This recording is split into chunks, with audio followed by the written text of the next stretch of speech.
കൊല്ലം Asramam ESI medical കോളേജിലെ MBBS സീറ്റുകൾ അട്ടിമറിച്ച് സംസ്ഥാന സർക്കാർ 50 MBBS സീറ്റിലേക്ക് 2026-27 അധ്യയന വർഷം പ്രവേശനം നടത്താനുള്ള ESI കോർപ്പറേഷന്റെ തീരുമാനത്തെ സംസ്ഥാനത്തെ ആരോഗ്യവകുപ്പ് അട്ടിമറിച്ചു.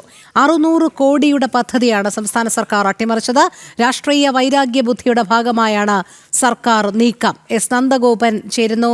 നന്ദൻ, സർക്കാരിന്റെ വളരെ ബോധപൂർവമായ ഒരു വീഴ്ച, അട്ടിമറി ശ്രമം എന്ന് തന്നെയാണോ ഇതിനെ പറയേണ്ടത്?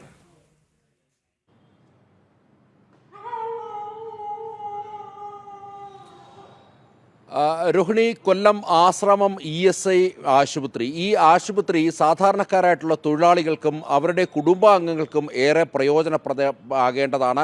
ഇപ്പോൾ നിലവിലെ ഈ സ്വകാര്യ ആശുപത്രികളുടെ കഴുത്തറപ്പൻ ബില്ലുകളിൽ നിന്നും രക്ഷപ്പെടുവാൻ വേണ്ടി തൊഴിലാളികൾക്കുള്ള ഏക മാർഗമാണ് ESI സ്പെഷ്യാലിറ്റി ആശുപത്രി. ഈ ആശുപത്രിയിലേക്ക് 2026-27 അധ്യയന വർഷത്തിൽ 50 MBBS സീറ്റുകൾ നൽകുവാൻ വേണ്ടിയാണ് ESI കോർപ്പറേഷൻ തീരുമാനിച്ചത്. ഇതുമായി ബന്ധപ്പെട്ട അറിയിപ്പുകൾ സംസ്ഥാന സർക്കാർ ലഭിച്ചു. എന്നാൽ ഇത് പൂർണ്ണമായും സംസ്ഥാന ആരോഗ്യ വകുപ്പ് അട്ടിമറിക്കുകയായിരുന്നു എന്നതാണ് യാഥാർത്ഥ്യം. ഇതുമായി ബന്ധപ്പെട്ട എസൻഷ്യാലിറ്റി സർട്ടിഫിക്കറ്റ് നൽകുവാൻ വേണ്ടി തയ്യാറായില്ല എന്നുള്ളതാണ്. സംസ്ഥാന സർക്കാരിൻ്റെ ഭാഗത്തുനിന്നും ഗുരുതര വീഴ്ചയാണ് ഇക്കാര്യത്തിൽ ഉണ്ടായത്. പ്രധാനമന്ത്രിയുടെ ഓഫീസ് ഈ വിഷയത്തിൽ ഇടപെട്ടു. മാത്രമല്ല, തൊഴിൽ മന്ത്രി മൻസുഖ് മാണ്ഡവ്യ നേരിട്ട് മുഖ്യമന്ത്രി പിണറായി വിജയനുമായി ഫോണിൽ ഈ വിഷയം സംസാരിച്ചു. ആ ഘട്ടത്തിൽ ഈ വിഷയം പരിഹരിക്കാമെന്ന് മുഖ്യമന്ത്രി പറഞ്ഞെങ്കിലും പിന്നീട് ഈ വിഷയത്തിൽ അനങ്ങാപ്പാറ നയമാണ് സംസ്ഥാന സർക്കാർ സ്വീകരിച്ചത് എന്നുള്ളതാണ് യാഥാർത്ഥ്യം.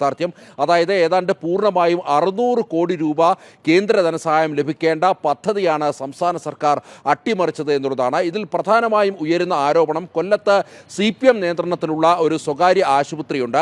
ആ ആശുപത്രിയുമായി ഒത്തുചേർന്ന് അല്ലെങ്കിൽ ആ ആശുപത്രിക്ക് കൂടുതൽ ലാഭമുണ്ടാക്കി കൊടുക്കുവാൻ വേണ്ടിയുള്ള സർക്കാർ നീക്കത്തിൻ്റെ ഭാഗമായിട്ടാണ് ഈ ESI ആശുപത്രി, ESI മെഡിക്കൽ കോളേജ് എന്നുള്ള സ്വപ്നം അട്ടിമറിച്ചത് എന്നുള്ളതാണ് പ്രധാനമായും ഉയരുന്ന ആരോപണം.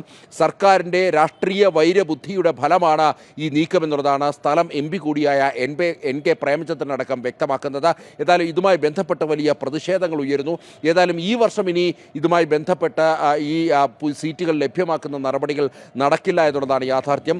ESI കോർപ്പറേഷനിൽ നിന്നും അതേപോലെ തന്നെ കേന്ദ്ര മെഡിക്കൽ ബോർഡിൽ നിന്നുമൊക്കെ തന്നെ പലതവണ ഇതുമായി ബന്ധപ്പെട്ട് സംസ്ഥാന സർക്കാരിന് നിരവധി കത്തുകൾ അയച്ചു. ആ ഘട്ടത്തിലൊന്നും എസൻഷ്യാലിറ്റി സർട്ടിഫിക്കറ്റ് നൽകുവാൻ വേണ്ടി സംസ്ഥാന സർക്കാർ തയ്യാറായില്ല എന്നുള്ളതാണ് യാഥാർത്ഥ്യം.